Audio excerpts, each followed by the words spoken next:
ഇതിലൂടെ നമ്മൾ മനസ്സിലാക്കേണ്ടത്, തെരഞ്ഞെടുപ്പ് അടുത്ത് വരുമ്പോൾ പാർട്ടിക്കാരെ ഉപയോഗിച്ചുകൊണ്ട് തെരഞ്ഞെടുപ്പ് പ്രചരണം നടത്തുന്നതിന് വേണ്ടി പൊതു ഖജനാവിൽ നിന്ന് പണം എടുത്തുകൊണ്ടിരിക്കുകയാണ് വിജയൻ എന്നാണ് നമ്മൾ മനസ്സിലാക്കുന്നത്.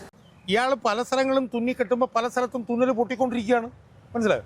അതുകൊണ്ട് ആത്യന്തികമായി ഇതൊക്കെ ജനങ്ങൾ അന്തിമമായി ഇയാൾക്കെതിരെ വിധി എഴുതാനുള്ള ചാലക ശക്തികളായിട്ടായിരിക്കും ഇതുപോലുള്ള തീരുമാനങ്ങൾ വരിക എന്നതാണ് നമ്മൾ കാണേണ്ടത്. സർക്കാർ ഉത്തരവ് ഇറങ്ങുന്നതിന് 2 മാസം മുമ്പ് പാർട്ടി സംസ്ഥാന സെക്രട്ടറി സർക്കുലർ അയക്കുകയാണ്. അതെ അതെ. അപ്പോൾ ആ സർക്കുലറും കൂടെ വെച്ചുകൊണ്ടാണ് ഈ തലയ്ക്കുള്ളില്ലാത്തവരായിട്ടുള്ള ഈ ഷാജഹാൻ എന്ന് പറഞ്ഞ ആൾക്ക് ഞാൻ കൊണ്ടുവന്ന് പരാതി കൊടുത്തത്. നമസ്കാരം. തെരഞ്ഞെടുപ്പ് അടുക്കും തോറും സർക്കാരിനും CPM-നും കിട്ടുന്ന ആഘാതം പല സ്ഥലങ്ങളിൽ നിന്നാണ്. ഇപ്പോൾ നവകേരള സർവേയെ കുറിച്ച് ഹൈക്കോടതി അതിരൂക്ഷമായ വിമർശനമാണ് ഉയർത്തിയിരിക്കുന്നത്. സർക്കാരിൻ്റെ നേട്ടങ്ങളൊക്കെ ജനങ്ങളിലേക്ക് എത്തിക്കാനായി പാർട്ടിക്കാർ തന്നെ സർക്കാർ ചെലവിൽ നടത്തുന്ന ഒരു സംവിധാനമാണ് പിണറായി വിജയൻ ആവിഷ്കരിച്ചത്. പക്ഷേ അത് ചീറ്റിപ്പോയി. പക്ഷേ കോടതിയുടെ ഈ ഒരു പരാമർശം ഇത് മാത്രമല്ല, ശബരിമല സ്വർണ്ണക്കൊള്ള വിഷയമായിരുന്നാലും ഒരു ആഗോള അയ്യപ്പ സംഗമമായിരുന്നാലും അങ്ങനെ CPM-നെ സംബന്ധിച്ചിടത്തോളം നിരന്തരം പ്രഹരങ്ങളുടെ ഒരു ഘോഷയാത്രയാണ്. അപ്പോൾ ഇനി നവകേരള സർവേ വന്നത്. അപ്പോൾ അതിനെക്കുറിച്ച് ഹൈക്കോടതി ഉന്നയിച്ചിരിക്കുന്ന ഒരു വിമർശനങ്ങൾ അതിരൂക്ഷവുമാണ്. അതായത് എന്നെ സംബന്ധിച്ചിടത്തോളം പറയുകയാണെങ്കിൽ ഈ വിധി വന്നതിൽ എനിക്ക് ചെറുതല്ലാത്ത അഭിമാനമുണ്ട്. കാരണം പഞ്ചായത്ത് തിരഞ്ഞെടുപ്പിൻ്റെ പെരുമാറ്റച്ചട്ടം നിലനിൽക്കുന്ന സമയത്ത് ഈ സർവേ നടത്തുന്നത് പെരുമാറ്റച്ചട്ട ലംഘനമാണ് എന്ന് പറഞ്ഞുകൊണ്ട് ഞാൻ സംസ്ഥാന തെരഞ്ഞെടുപ്പ് കമ്മീഷണറായിട്ടുള്ള A. ഷാജഹാന് ഈ വിഷയത്തിൽ പരാതി കൊടുത്തതാണ്. ആ പരാതിയിൽ ഞാനിതിൻ്റെ വിശദാംശങ്ങൾ മുഴുവൻ പറഞ്ഞിരുന്നു. പക്ഷേ ആ തലയ്ക്ക് വെളിവില്ലാത്ത അയാൾ അതിലൊരു പ്രശ്നവുമില്ല, സർക്കാരിനോട് ഒരു അഭിപ്രായം ചോദിച്ചിട്ട് കുഴപ്പമില്ല എന്നുള്ള സർക്കാരിൻ്റെ ഒരു അഭിപ്രായം എനിക്ക് അയച്ചു തരികയാണ് അതിൽ ചെയ്തത്. അപ്പം യഥാർത്ഥത്തിൽ ആ നവകേരള സർവേ സർക്കാർ ഫണ്ട് ഉപയോഗിച്ച് നടത്തുന്നത് ഹൈക്കോടതിയുടെ ചീഫ് ജസ്റ്റിസ് ഉൾപ്പെടെയുള്ള ദേവസ്വം ബെഞ്ച് റദ്ദാക്കിയ സാഹചര്യത്തിൽ ഈ ഷാജഹാൻ എന്ന് പറഞ്ഞ അയാൾക്ക് എന്തെങ്കിലും ലജ്ജയോ ഉളുപ്പോ അയാളുടെ ശരീരത്തിൽ എവിടെയെങ്കിലും ബാക്കിയുണ്ടെങ്കിൽ അയാൾ ആ തെരഞ്ഞെടുപ്പ് കമ്മീഷണറുടെ സ്ഥാനം അയാൾ രാജിവെച്ച് എവിടെയാണെന്ന് വെച്ചാൽ പോകേണ്ടതാണ്. പക്ഷേ ഉളുപ്പും ലജ്ജയില്ലാത്തവനായതുകൊണ്ടാണല്ലോ അയാൾ ആ സ്ഥാനത്തിരിക്കും. അതുകൊണ്ട് ഉളുപ്പും ലജ്ജയില്ലാത്തവനായതുകൊണ്ട് അയാൾ അവിടെ ഇരിക്കും. അപ്പോൾ എന്നെ സംബന്ധിച്ചിടത്തോളം എനിക്കതിനകത്ത് വലിയ തോതിലുള്ള അഭിമാനമുണ്ട്. അന്ന് പറഞ്ഞത് എന്തായിരുന്നു? അന്ന് പറഞ്ഞത് കേരളത്തിൽ വികസന പ്രവർത്തനങ്ങൾ നടത്തുന്നു, അതുമായി ബന്ധപ്പെട്ട അഭിപ്രായ രൂപീകരണം ഇത് അറിയിക്കാനും പറയാനും ഒക്കെ ആയിട്ട് ആളുകൾ ജനങ്ങളിലേക്ക് പോകുന്നു. അപ്പം ആ പ്രവർത്തനം നടത്തുന്നതുമായി ബന്ധപ്പെട്ടുകൊണ്ട് സർക്കാർ 20 കോടി രൂപ ചെലവഴിക്കുന്നു. 20 കോടി രൂപ. അപ്പം ഞാൻ അന്ന് തെരഞ്ഞെടുപ്പ് കമ്മീഷണറുടെ അടുത്ത് പരാതിയിൽ പറഞ്ഞ കാര്യം, ഇത് പൊതു ഖജനാവിൽ നിന്ന് പണം ഉപയോഗിക്കുകയാണ്. അതിന് ഞാൻ ഉദാഹരണമായിട്ട് പറഞ്ഞത് എൻ്റെ ഓർമ്മ ശരിയാണെങ്കിൽ 10/10/2025 ഇങ്ങനെ ഒരു നവകേരള സർവേ നടത്താൻ പോകുന്നു എന്ന് പറഞ്ഞിട്ട് സർക്കാർ ഒരു ഉത്തരവിറക്കുന്നു. ആ ഉത്തരവിറക്കുന്നതിന് 2 മാസങ്ങൾക്ക് മുമ്പ് ഇതുപോലൊരു സർവേ നടക്കാൻ പോകുന്നുണ്ട്, അതിൽ ഇന്ന ഒരു പോർട്ടലുണ്ട്, ആ പോർട്ടലിൽ നമ്മുടെ ആളുകളെല്ലാം ഇതിനകത്ത് എൻറോൾ ചെയ്യണം എന്ന് പറഞ്ഞുകൊണ്ട് സർക്കാർ ഉത്തരവിറങ്ങുന്നതിന് 2 മാസം മുമ്പ് പാർട്ടി സംസ്ഥാന സെക്രട്ടറി സർക്കുലർ അയക്കുകയാണ്. അതെ അതെ. അപ്പോൾ ആ സർക്കുലറും കൂടെ വെച്ചുകൊണ്ടാണ് ഈ തലയ്ക്കുള്ളില്ലാത്തവരായിട്ടുള്ള ഈ ഷാജഹാൻ എന്ന് പറഞ്ഞ ആൾക്ക് ഞാൻ കൊണ്ടുവന്ന് പരാതി കൊടുത്തത്. ഞാൻ നേരിട്ട് എന്ന് ഞാൻ അയാളോട് പറയുകയും ചെയ്തു. ഞാൻ പറഞ്ഞു ഇതാണ് അവസ്ഥ, പാർട്ടി സർക്കുലറുണ്ട്, അത് കഴിഞ്ഞിട്ടാണ് ഉത്തരവ്. അയാൾ ഈ പറഞ്ഞ പോലെ ഇവന്മാരുടെ ഒരു കോടാലി കൈയാണല്ലോ, ഒന്നും അയാൾ മിണ്ടിയില്ല. ആ മിണ്ടാത്തതിനെ തുടർന്ന് KSUവിൻ്റെ സംസ്ഥാന പ്രസിഡൻ്റായിട്ടുള്ള ഒരു പയ്യനും വേറൊരാളും ഹൈക്കോടതിയിൽ, അലോഷ്യ സേവറും വേറൊരാളും ഹൈക്കോടതിയിൽ ചെല്ലുന്നു. ഞാൻ പറഞ്ഞ അതേ ആവശ്യമാണ് അവർ കോടതിയുടെ മുന്നിൽ വെച്ചത്. അപ്പോൾ കോടതി അത് വിശദമായിട്ട് പരിശോധിച്ചു. ചീഫ് ജസ്റ്റിസ് സൗമൻ സെന്നിൻ്റെയും ശ്യാം കുമാർ നഗറിൻ്റെ നേതൃത്വത്തിലുള്ള ഡിവിഷൻ ബെഞ്ചാണ് പരിശോധിച്ചിട്ട് അവരെത്തിച്ചേർന്ന നിഗമനം എന്താ? അവർ പറഞ്ഞു സർക്കാരിന് ഇതുപോലുള്ള കാര്യങ്ങളൊക്കെ ചെയ്യാനൊക്കെ ഉള്ള അവകാശമൊക്കെ ഉണ്ട്, പക്ഷേ സർക്കാരിന് ഒരു റൂൾസ് ഓഫ് ബിസിനസ് എന്ന് പറഞ്ഞൊരു സംഭവം. ആ റൂൾസ് ഓഫ് ബിസിനസ്സിലാണ് ഓരോ കാര്യങ്ങൾക്കും നമ്മൾ വകയിരുത്തുന്ന പണം ഏതൊക്കെ വകുപ്പിലൂടെയാണ് അത് വകയിരുത്തേണ്ടത് എന്ന് പറയുന്നതാണ് ഈ റൂൾസ് ഓഫ് ബിസിനസ്. അതുപ്രകാരം ഇതുപോലെയുള്ള കാര്യങ്ങൾക്ക് വേണ്ടിയിട്ടുള്ള ഫണ്ട് വകയിരുത്തേണ്ടത് പ്ലാനിങ് ആൻഡ് എക്കണോമിക് അഫയേഴ്സ് എന്ന് പറഞ്ഞിട്ടുള്ള ഡിപ്പാർട്ട്മെൻറ്റിൽ കൂടെയാണ്. അപ്പോൾ പ്ലാനിങ് ആൻഡ് എക്കണോമിക് അഫയേഴ്സ് എന്ന് പറഞ്ഞ ഡിപ്പാർട്ട്മെൻറ്റിൽ കൂടെ ഇത് വകയിരുത്തുവാണെങ്കിൽ ചെയ്യാമായിരുന്നു. അപ്പോൾ അത്രയ്ക്ക് വെളിവില്ലാത്ത പൊട്ടന്മാരാണ് ഇവന്മാർ. അപ്പോൾ അതുകൊണ്ട് ഇത് പ്ലാനിങ് ആൻഡ് എക്കണോമിക് അഫയേഴ്സ് ഡിപ്പാർട്ട്മെൻറ്റിൽ കൂടി നടത്തേണ്ടിയിരുന്നതിന് പകരം ഇത് പബ്ലിക് റിലേഷൻസ് ഡിപ്പാർട്ട്മെൻറ്റിൽ നിന്ന് 20 കോടി മുടക്കി ഇത് ചെയ്തത് ഇത് പിന്നെ ഇൻകൺസിസ്റ്റൻറ്റും ഫ്ലോഡുമാണ് എന്നാണ് പറഞ്ഞത്. ഇത് തെറ്റും നിലനിൽക്കാത്തതുമായിട്ടുള്ള സർക്കാരിൻ്റെ പണം ഏതൊക്കെ രീതിയിലാണോ ചെലവഴിക്കേണ്ടത് അതിൻ്റെ ലംഘനമാണിത് എന്നാണ് കോടതി പറഞ്ഞത്. കോടതി ആദ്യമായിട്ട് കണ്ടുപിടിച്ചത്.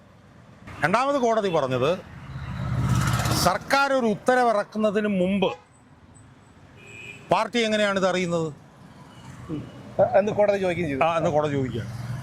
എന്നിട്ട് പാർട്ടിക്കാരൻ ഇതിനകത്തെല്ലാം എൻറോൾ ചെയ്യണം, പാർട്ടിക്കാരൻ ഇതിനകത്തെല്ലാം പരമാവധി പങ്കെടുക്കണം എന്ന് പാർട്ടി പറഞ്ഞതിന് ശേഷം സർക്കാർ ഉത്തരവിറങ്ങുന്നു എന്ന് പറയുമ്പോൾ അത് പാർട്ടിയുടെ തീരുമാനമാണ്.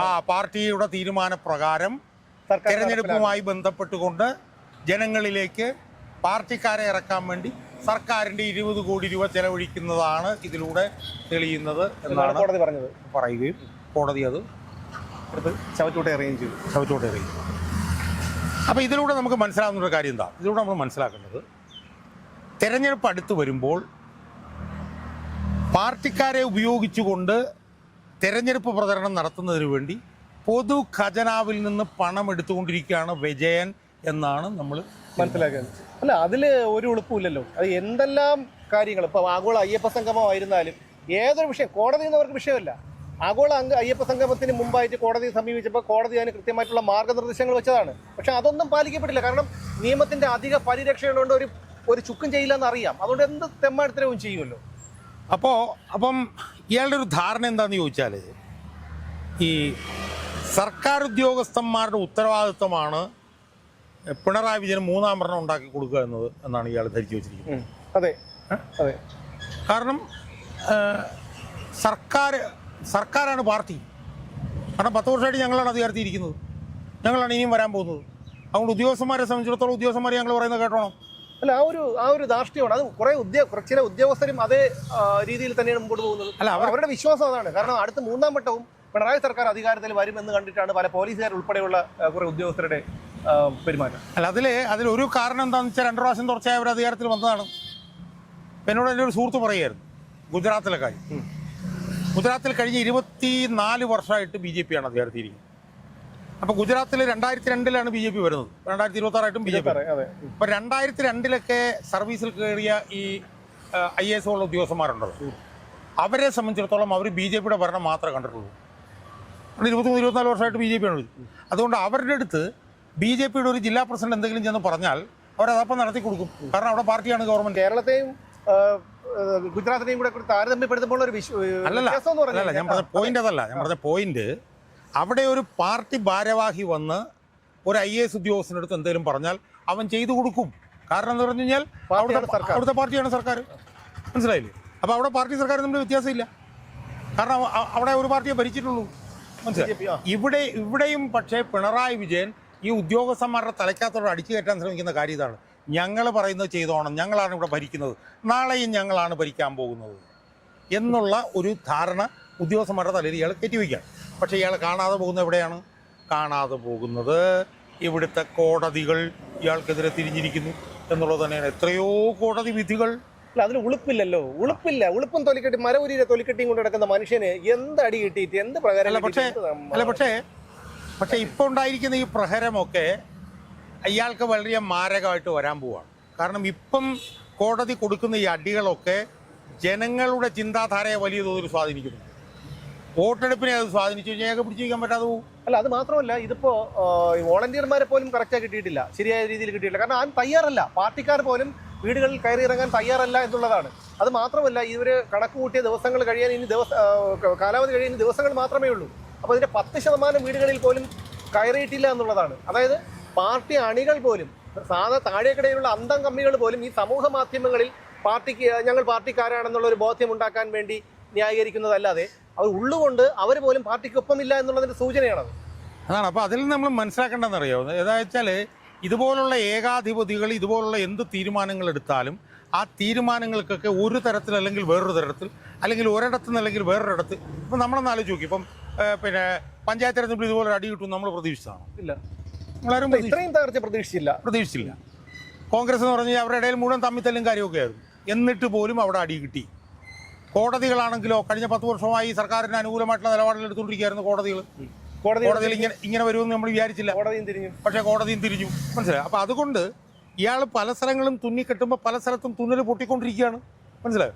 അതുകൊണ്ട് ആത്യന്തികമായി ഇതൊക്കെ ജനങ്ങൾ അന്തിമമായി ഇയാൾക്കെതിരെ വിധി എഴുതാനുള്ള ചാലക ശക്തികളായിട്ടായിരിക്കും ഇതുപോലുള്ള തീരുമാനങ്ങൾ വരിക എന്നതാണ് നമ്മൾ കാണേണ്ടത്. അതിൻ്റെ ഏറ്റവും പുതിയ ഉദാഹരണമാണ് ഈ നവകേരള സർവേ റദ്ദാക്കിയ ബഹുമാനപ്പെട്ട ഹൈക്കോടതിയുടെ പിന്നെ ചീഫ് ജസ്റ്റിസ് അടങ്ങുന്ന ഡിവിഷൻ ബെഞ്ചിൻ്റെ തീരുമാനം. തീർച്ചയായിട്ടും. അതായത് കോടതികൾ പോലും കഴിഞ്ഞ കുറച്ച് കാലങ്ങളായി സർക്കാരിന് അനുകൂലമായിട്ടുള്ള നിലപാടുകളായിരുന്നു. അപ്പോൾ കോടതികൾ പോലും മാറിയിരിക്കുന്നു എന്നുള്ളതാണ്. അത് മാത്രമല്ല, സർക്കാരിനെ സംബന്ധിച്ചിടത്തോളം, CPM-നെ സംബന്ധിച്ചിടത്തോളം പ്രഹരങ്ങൾ ഒന്നിനു പിറകെ ഒന്നായി വന്നുകൊണ്ടിരിക്കുകയാണ്. കള്ളക്കളികളും അഴിമതികളും എല്ലാം പൊളിയുകയാണ്. രാഷ്ട്രീയ സ്വാധീനം വെച്ച് അല്ലെങ്കിൽ ഭരണ സ്വാധീനം വെച്ച് ഇതിൽ നിന്നെല്ലാം രക്ഷപ്പെടാമെന്ന് വെച്ചാലും മൂന്നാം തവണ അധികാരത്തിൽ വരാൻ ഒരിക്കലും സാധിക്കുമെന്ന് എനിക്ക് തോന്നുന്നില്ല. കാരണം ഏറ്റവും സുപ്രധാനമായിട്ടുള്ള മറ്റൊരു കാര്യം കിടക്കുന്നു. മാർച്ച് 18-ാം തീയതിയിലെ ഈ സത്യവാങ്മൂലം, ശബരിമല യുവതീ പ്രവേശനത്തോടനുബന്ധിച്ചുള്ള സത്യവാങ്മൂലം കൊടുക്കേണ്ട ഒരു അവസ്ഥയാണ് സർക്കാരിനുള്ളത്. ഇതെല്ലാം കൂടി കൂട്ടി വായിക്കുമ്പോൾ പിണറായി വിജയൻ ഈ പറയുന്ന ഇലക്ഷൻ കഴിയുമ്പോഴേക്കും ക്ലിഫ് ഹൗസിൽ നിന്ന് പശുവിനെയും കിടക്കയും ഒക്കെ എടുത്ത് നീന്തൽക്കുളം കൊണ്ടുപോകാൻ പറ്റില്ല. എന്തായാലും നീന്തൽക്കുളത്തിനെ കൊണ്ടുപോകാൻ പറ്റില്ല. അപ്പോൾ അതുകൊണ്ട് ഈ പശുവും കിടക്കയും മറ്റൊക്കെ ലോറി കയറ്റി നേരെ ധർമ്മടത്തേക്ക് വിടുക മാത്രമേ മാർഗമുള്ളൂ. കാരണം ഇത്രയും വർഷമായിട്ട് ആ മനുഷ്യനെക്കുറിച്ച് പറയുമ്പോൾ തന്നെ നമുക്ക് എന്താണ് പറയേണ്ടതെന്ന് അറിയില്ല. ഇതൊക്കെ ഒരു ഭരണാധികാരിയാണോ ഇയാളൊരു ഭരണാധികാരി? ഇവിടെ നമ്മൾ അച്യുതാനന്ദനെയും നായനാരെയും ആന്റണിയെയും ഉമ്മൻചാണ്ടിയെയും ഒക്കെ കണ്ട് വളർന്ന അല്ലെങ്കിൽ അവരുടെ ഭരണത്തിൽ നമ്മൾ ജീവിച്ചപ്പോൾ ഈ ഒരു മനുഷ്യൻ ഇത് എന്താണ്? 1,53,000 കോടിയിൽ നിന്ന് 2016 അധികാരത്തിലേപ്പോൾ 1,53,000 കോടി പൊതുകടത്തിൽ നിന്ന് 6 ലക്ഷം കോടിയിലേക്ക് എത്തിച്ചിട്ട് പറയുന്നു വികസനമെന്ന്. ബാറുകൾ പൂട്ടും, സ്കൂളുകൾ തുറക്കും എന്ന് പറഞ്ഞ് അധികാരത്തിൽ വന്നിട്ട് ഇപ്പോൾ 10 മണി തൊട്ട് 12 മണി വരെ ബാർ തുറന്നു കൊടുക്കുന്നു. പഞ്ചനക്ഷത്ര ഹോട്ടലുകൾക്ക് 5 ലക്ഷം കൂടുതൽ അടച്ചു കഴിഞ്ഞാൽ രാത്രി വെളുപ്പാങ്കാലം വരെ ബാറുകൾ തുറന്ന് പ്രവർത്തിക്കാം. ഇയാളൊക്കെ ഇനി എങ്ങനെ കേരളത്തിലെ ജനങ്ങളെ ഒന്ന് വിലയിരുത്ത്, ഒന്ന് ചിന്തിക്ക്. അല്ലാതെ ഇവന്മാർ വന്നിട്ട് വോട്ട് ചോദിക്കാൻ വരുമ്പം ഇംഗ്ലാസ് ചിന്താവാ, പിണറായി വിജയൻ ചിന്താവാ, 3ാം വട്ടം അധികാരത്തിൽ വരുമെന്ന് പറഞ്ഞ് ചെന്ന് കുത്തല്ലേ. ഈ പെൻഷൻ പോലും കിട്ടില്ല. ഇപ്പോൾ ഈ അടവാണ്, ഈ തന്ന പെൻഷൻ തന്നത് പോലും അടവാണ്. അത് കഴിഞ്ഞാൽ പെൻഷനും തരൂല, ഒരു മണ്ണാങ്കട്ടയും തരൂല. മനസ്സിലായി? ഇനിയെങ്കിലും മനസ്സിലാക്കി ഇയാൾ എങ്ങനെയെങ്കിലും ഇവിടെ നിന്ന് കണ്ണൂരേക്ക് ഒന്ന് കെട്ടിക്കാനുള്ള ഒരു വഴി നോക്ക്. അത് മാത്രമല്ല, ഈ ഒരു പ്രസ്ഥാനം CPM എന്നൊരു പ്രസ്ഥാനത്തെ ഈ നാട്ടിൽ നിന്ന് തന്നെ തുടച്ചു നീക്കാതെ, ഞാൻ എപ്പോഴും പറയുന്നത് പോലെ ഈ നാട്ടിൽ നിന്ന് തന്നെ തുടച്ചു നീക്കാതെ സാധാരണക്കാർക്കോ വ്യവസായികൾക്കോ ഈ നാടിന് പോലും ഒരു എഴുന്നേറ്റം ഉണ്ടാകുമെന്ന് എനിക്ക് തോന്നുന്നില്ല. എന്തായാലും ഹൈക്കോടതിയുടെ ഈ ഒരു വിധി നമുക്ക് പ്രതീക്ഷ നൽകുന്നതാണ്. വീണ്ടും കാണാം.